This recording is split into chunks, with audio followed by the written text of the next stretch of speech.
So the day started off strange, and then it just kind of got stranger. So it started with a weird looking tire. And so I believe that the tire is flattening. And we've seen this before with the tire that we had to replace with AAA. But I don't believe that it's like the same type of going flat. So I don't know. It might be worth just like inflating it, but we're waiting for more minds to kind of come around to decide whether or not we should inflate it or whether or not we should just replace the tire entirely. Um, but because of the tire, we decided to run errands in a more impromptu manner, and so that involved like carts and baskets and bags, and ultimately, as a result of it, once we were done with errands, we had very heavy loads, and so it was my job to kind of handle the cart and all of its cargo type of stuff. But as we were sort of walking away from errands, there was this lady in a wheelchair, and the details aren't all that important. She had to get from point A to point B, or at least that's what she was trying to request. And I didn't hear at first, and so my mom was the one that actually did hear her and went over to inquire like what's wrong, is can I help?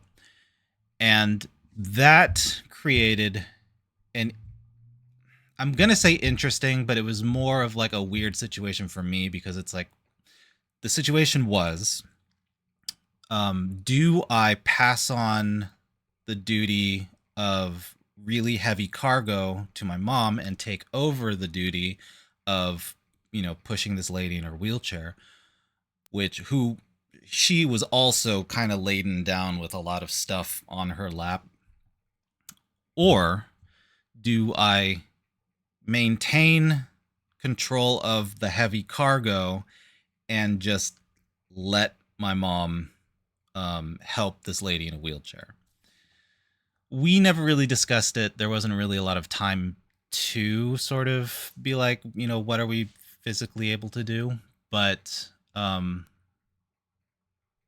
mom just, she just champed it out, gotten those muscles, and helped the lady in the wheelchair. It was just a weird scenario with a weird sort of like decision moment, and then everything just sort of resolved.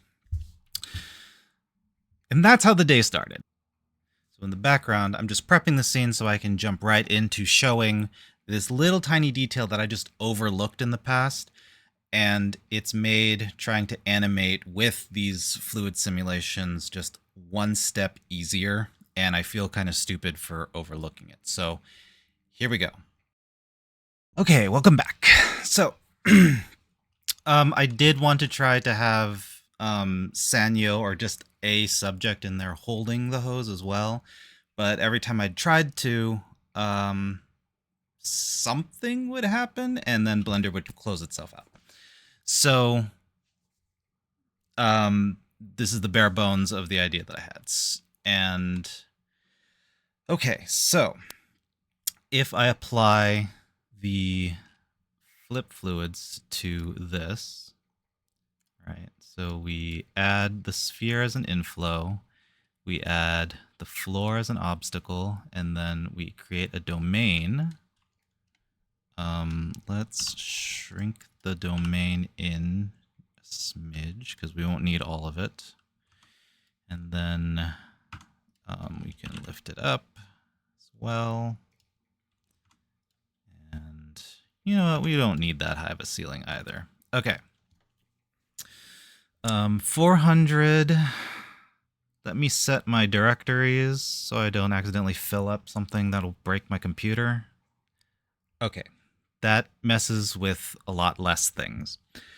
So, as it stands now, the sphere has no direction. It's being controlled by the pin of the hose. And the hose is just a cloth thing. So, if I were to bake it now,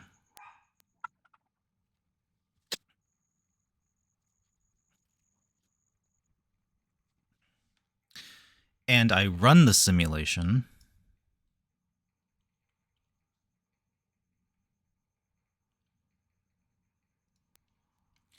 so we had what I showed 4 days ago. I'm not doing my due diligence, and I didn't look up to see which video it was that I showcased this whole thing in. So my solution back then was to just give the inflow object keyframes. As a quick recap as to how to do that, you go into object, you go into animation, and then you can choose any one of these, bake action, and then you have all of these options. So today, I'm going to show the thing that I overlooked that makes me feel really stupid. And it exists right here. Export animated mesh. So the way that my flip fluids is right now, it's on by default off. So I click it on. I did my normal thing. I changed it from, I wanted to choose which axis that the inflow spews out from, the speed at which it spews out at, and then the only new thing that I did was I checked our little box here. So now, if I bake this,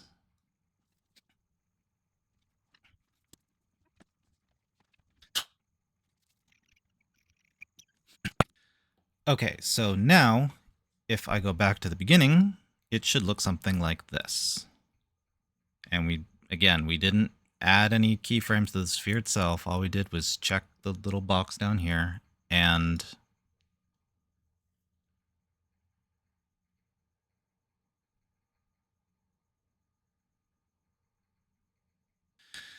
so that makes making things like a hose or like dragon's fire a lot simpler. And I don't know if that's more or less intensive than, or the same, I guess, as just adding a bunch of keyframes via animation bake action.